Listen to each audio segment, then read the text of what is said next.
Welcome, welcome, ladies and gentlemen. Today is the 21st of October 2019. My name is Melchionda Network, and on my left side, I hope this is right, is Reuben from the Zcoin team. He's the operation manager. Reuben, thanks for taking your precious time. I'm really excited about this interview because we have some kind of interesting questions about the future of Zcoin, about the development of Zcoin, privacy coins, etc. Because a lot of people are more and more engaged with Masternodes. They want to know more about. So that's why we've created this kind of a mini interview today. And Reuben, how's it going? Great. I mean, thanks for having me. And, right now, like the Masternode market is a bit of a bloodbath, but we really do believe in what we're doing, and hopefully that'll come true in this interview. Yeah, we noticed that with the news what came out in the last days and the last weeks, because we are going more deeper into that. And by the way, this was the introduction, and now we start this show after my introduction. Let's go.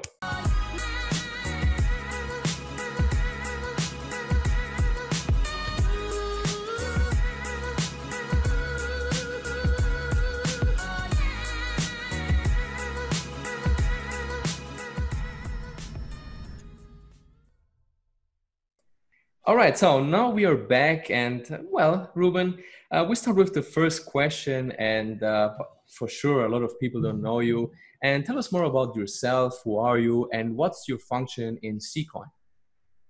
So technically, on the team side, I'm the Chief Operations Officer, and but actually, it's a bit hard to define what my role is. I think I almost do everything except do the coding. So, if it's marketing, if it's partnerships, if it's whipping the developers and also guiding the general strategy of the coin, I'm the person to go to.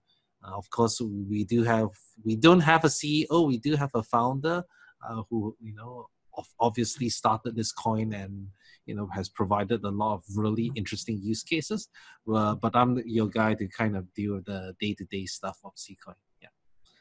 So it's basically everything. Yeah, it's interesting because we see on the Zcoin website, on the team, it's a large team what you have over there, operation manager, like founders, developers, a lot of developers. So it's kind of interesting because we are going to dive now deeper into it in the development phase, etc. And the next question is, Zcoin was launched 3 years ago, and it's a privacy coin. So do you think that privacy coins can compete against the fiat currency, or do you not see a competition over there? You see it's everything cool? Or? I think it's quite a different thing, right? I mean, fiat currency, of course, has its role. I mean, obviously, many people believe that, things like Bitcoin should replace fiat money. I don't really see that happening because countries and governments aren't going to give up their power so easily. And there isn't that much incentive for governments and banks to give up the current financial system. And it's really ingrained into our entire conscious and economic. So it's really hard to decouple from that. But I do think that, cryptocurrencies, yes, they were born in an era where the banks, the financial institutions, and the government let us down. It was like around 2009, off the back of the subprime mortgage crisis, where, the banks were lying to us. The governments failed to protect us. And in the end of the day, so many people went bankrupt. So many people lost their life savings. And who bailed them up? The taxpayers again. And, the banks, were fined a little bit, but they were bailed out. And only 1 or 2 people went to jail, which is absolute, this was absolute fraudulent behavior. And you have starting to see governments, they are less trustworthy than before. Or now we are realizing they are not meant to be trustworthy. So I do think stuff like, of course, Bitcoin was meant to solve these things. But as you can see right now, it's no longer seen as a global currency. It's now seen as a store of value, It's a right? store value, right? And it has no privacy whatsoever. I mean, we talk about privacy improvements, like they talk about Schnorr, signatures, Taproot, and all these things.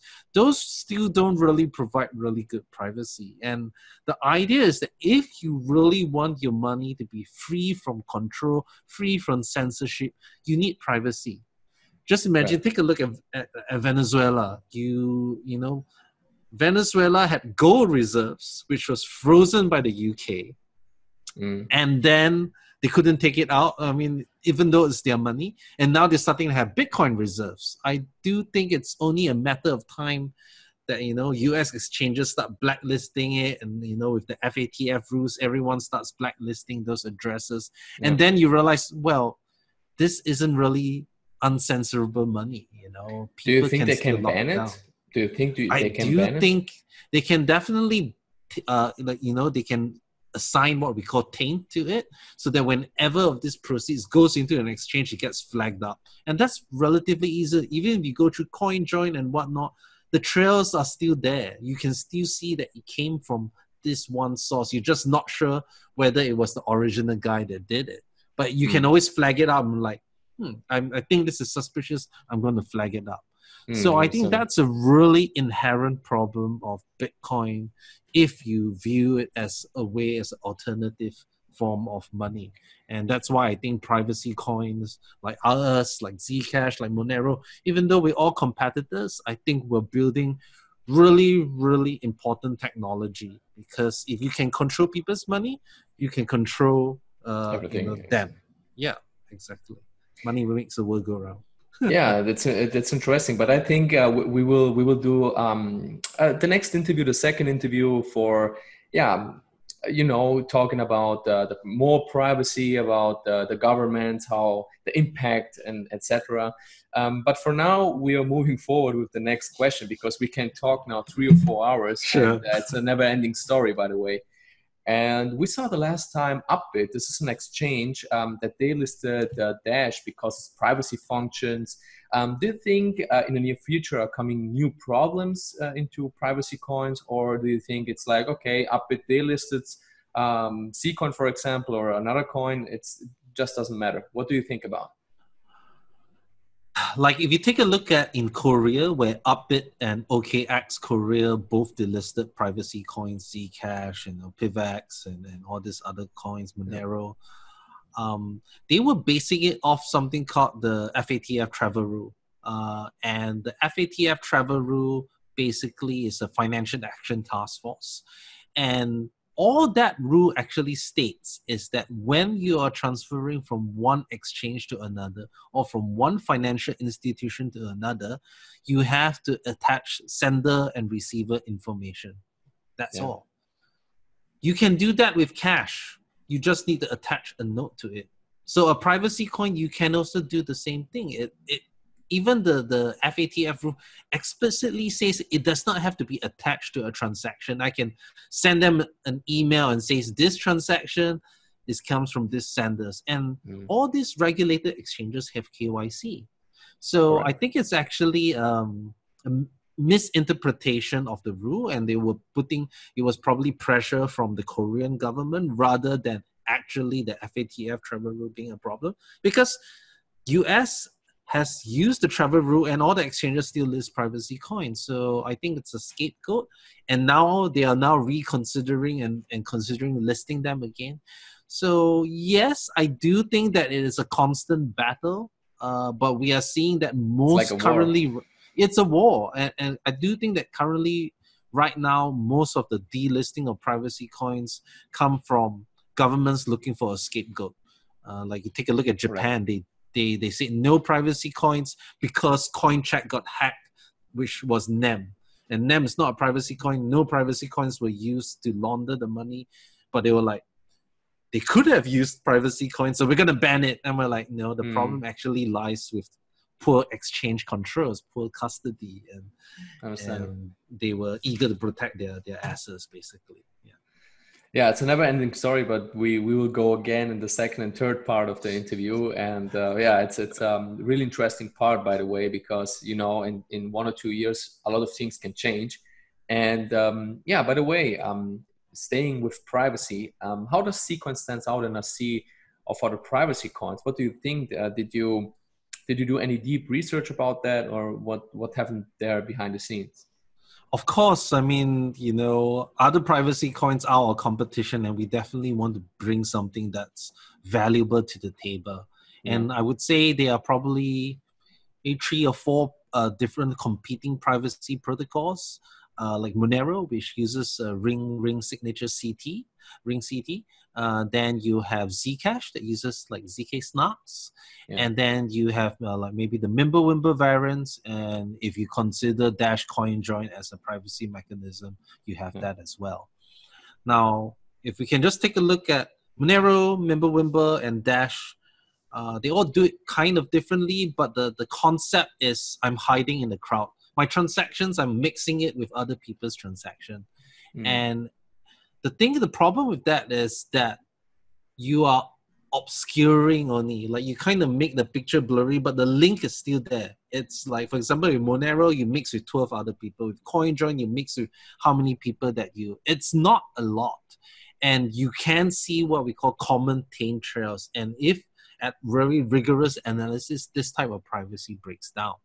Compared to Zcoin, where our privacy works where you take a coin, you burn it, it stops existing, and at any time in the future, you redeem it and it appears like with no transaction history. So there's no linkage between the old coin and the new coin. It's like disappear here, reappears there. So there's no like, I'm hiding in the crowd. I'm not hiding in the crowd. My anonymity set is anyone that burned coins before. So a way that I like to explain it is like, for example, if I'm in a lift, right?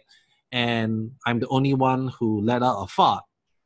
Everyone knows it's me, right? Yeah. So the way mixing solutions works is I drag other people into the lift and I let out a fart. And like, oh, it could be one of these 10 people or one of these 12 people. Everyone farts together. I'm like, I don't know whose fart is whose, right? Which is, it's not bad, but it's still limited to the number of people that are in that lift. I agree. While with zero knowledge proofs or like with Zcoin, it's almost like I let out a fart in the lift, but I make it disappear. And I can choose any time in the future for that fart to reappear. So it's like 10 years from now. Then suddenly I make it smell. And you're like, who was it? It was anyone who entered in this lift before, not just the people who are in that lift in that time. So that's why we believe our privacy is better. Now, just a very quick versus Zcash versus a Zcoin. We both use zero knowledge proofs, but different types of zero knowledge proofs. And I guess with Zcash, they have something called trusted setup, where you kind of have to trust that they set the initial thing correctly. If not, then there could have been a vulnerability.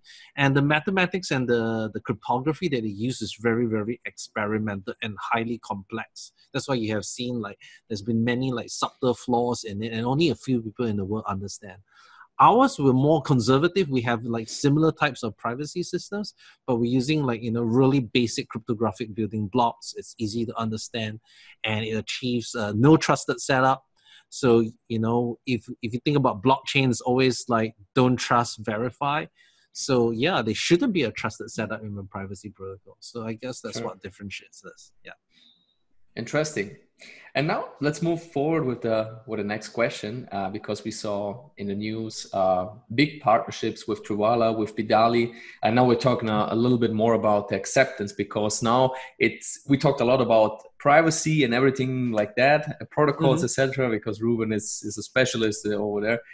But we see Zcoin has partnered with a lot of just with a lot of companies, Trivala, we see Bidali, and they started as well the mass adoption in Asia.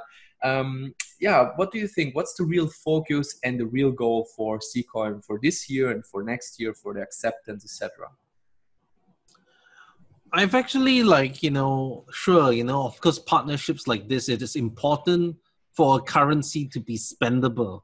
Right? Correct. Everyone talks about hodling, and if all you can do is trade with it, then I think we have kind of failed in what we have set out to do. And sure, maybe we're not aiming to be like a pure payments coin, but there still should be places that you can spend so that people believe that it's money, because money is money when people believe it's money, and spendability is one of the Correct. biggest things. So if I can book hotels using Travala and stay with Zcoin, it's real to me. If I can, buy, gift certificates from all sorts of places and spend in Amazon, it's real to me. And like, for example, in Thailand, where we got, integrated into the national QR code system, if I can spend it at 2 or 3 million merchants across Thailand, It's just it's amazing. real to me, right? So, of course, I mean, in these systems, there's generally a conversion to fiat element to it, but the user doesn't really have to feel that. They just, as long as they believe that I can spend this and use this, then there is no immediate need for them once they have gotten like a comfort level. Then like, oh, maybe I don't need to convert my Zcoin. Maybe I can keep it in its native form. Now, another thing is that we're thinking about is that the crypto market is highly competitive, and we aren't, especially in this period, we aren't actually seeing like, everything's like going to be the next Bitcoin and the next altcoin boom, right? But now we can see that perhaps the space is such that it can only sustain a few leaders in the space. Correct. And we have been focusing ourselves to say, look, yes, we do believe there's value in our independence of being an independent chain from Bitcoin, but we should make it very easy for people with the big chains like Bitcoin, Ethereum, Bitcoin Cash, and whatnot to be able to swap in and swap out seamlessly in an anonymous fashion. So that gives Zcoin not just as a competitor coin, but as a complement to these big projects that don't have really good privacy mechanisms and probably never will be able to do this, because privacy is not cheap. You need to do a lot of cryptographic research. You need to sacrifice supply auditability. So we see ourselves as being a part of the ecosystem rather than saying we are a Bitcoin beta. So right now, our current focus is, okay, we make our wallet, the user experience, much more usable. We've already done all the hard back-end technical work. Of course, we're cleaning all that up. But now we really want to focus, okay, user experience, liquidity, making it easier to transfer. And then we can say, yes, we are relevant in this space. Yeah, sure. Because a lot of people, they say, hey, privacy, I don't know what it is. And the huge barrier to enter, it's not so easy. That's why making it more easier, friendly, mobile friendly, everything that everyone can start with cryptocurrency for sure. Yeah, like you take a look at all this like decentralized marketplaces, DEXs, or even stuff, really good stuff like BISC, like used to be called BitSquare, where it's supposed to be like a decentralized way to convert coins. It's really hard and difficult to use, so you need to find easier ways to do that. So that's one. I agree. I 100% agree. And for the next question, Reuben, is like something with the global market, because a lot of people and people that are deep into that say that it may come a possible global market crash. And what do you think about the cryptocurrency, especially privacy coins and masternodes? What do you think it's when a global market crash comes? What do you think what can happen with Bitcoin and Zcoin and the privacy coin? I mean, we often see, I think it depends what kind of crash it is. Like if it was like a Cyprus type of crash, or where like the governments are oppressing, or like Venezuela, or like let's say a very large scale thing, then yes, Bitcoin would improve. But if it's just like a general huge market downturn, I don't think we'll be seeing like the cryptocurrency shoot up there. It's still highly volatile. It's not really a safe haven. The issue that cryptocurrency solve is its uncensorability. It's above governments, and it's really hard to control. And the value of that only comes into place when the government starts confiscating your money, when they start forcing you to use their money and nothing else, like in Venezuela and stuff. And that's why I feel that in those cases, then cryptocurrencies will boom. But if in other cases where it's like poor monetary policy, or like just the economy is overheated, everyone's going to be like, okay, I'm just going to spend what I can have. Maybe I should invest in food or money, like, or my basic necessities. And the last thing on their mind would be something like Bitcoin. Yeah. Sure.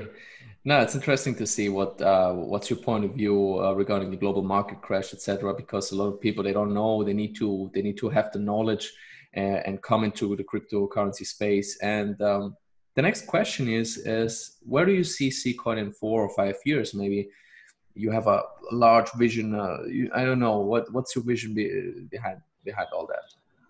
I mean, obviously, I think Zcoin, our focus is to be a private cryptocurrency, but we also want to see other people actually building on a platform. For example, we are having something called the Exodus Smart Token Layer, and that would actually allow people to build their own privacy tokens on our platform without having to maintain their own chain. So the benefits, if you can imagine, if I have a Tether like USDT that is private, I have the privacy features of that would be pretty interesting. Or like what if right? like a stable coin that has privacy? We don't really have that today. Or what if we have, let's say, ways that I can do zero knowledge voting? That means blockchain voting, where I can verify that the vote has been recorded from this group of users, but not came from. Sigma and our technology is really good to do that.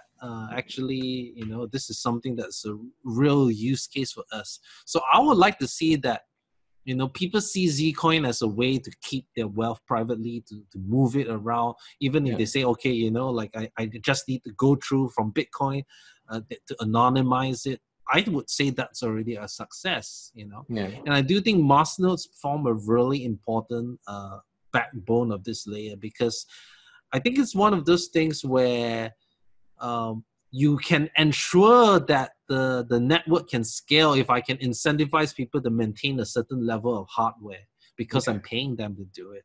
And I really think that, that's a good platform to build on, especially when privacy computations can be quite computationally intensive. And a lot of the technologies we do, we can't expect everyone running a Raspberry Pi node. I'm not sure how much that actually helps.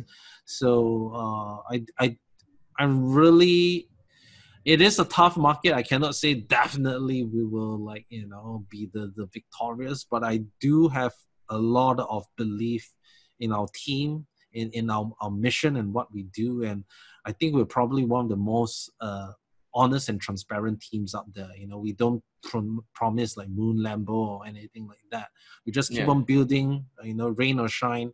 Our budget is like really, lean compared to many other projects with even lower market caps than us. And I'm really proud of what we have achieved as a project. Yeah, for sure. And we see actually Zcoin is building a lot around with partnerships and with other things more. We will keep you updated for sure, our community, if there are any other news and something like that. And regarding the next question, what about the release of own debit cards? You thought about that, or it's something that you don't have in your mind in the near futures? I mean, there are more specialists that deal with that. Like, we are a team of like 18 people or 20 people or so. And dealing with credit cards are very different kettle of fish. I mean, they are experts in this, Crypto.com, 10x, and, Police Pay. I think the entire reason of living is to focus and making those credit cards work for them. And I'm like, sure, it takes a lot of work to make it work, and let's just leave it to them rather than everyone's building their own wheel, right? There's already like so many crypto credit card providers. If we can get integrated to a few of them, then that's enough. I don't see a need to build out the same thing, and for all you know, you'll probably be using the same card issuer. So yeah, sure. So it's like, how are we adding value here? So I think that it is an interesting intermediary. It is a great way to sort of bootstrap crypto adoption, but it is not something that we would want to focus ourselves on. Yeah, sure. You cannot make 10 things and at the same time. You're focusing on privacy and on adoption and mass adoption, etc. And it's you're doing a great work. I'm watching Zcoin since 2.5 years. So it's kind of amazing what you guys are doing, and that's why we're keeping keep our community updated, etc. Did you actually see it when we carried out the Thai Democrat Party blockchain election?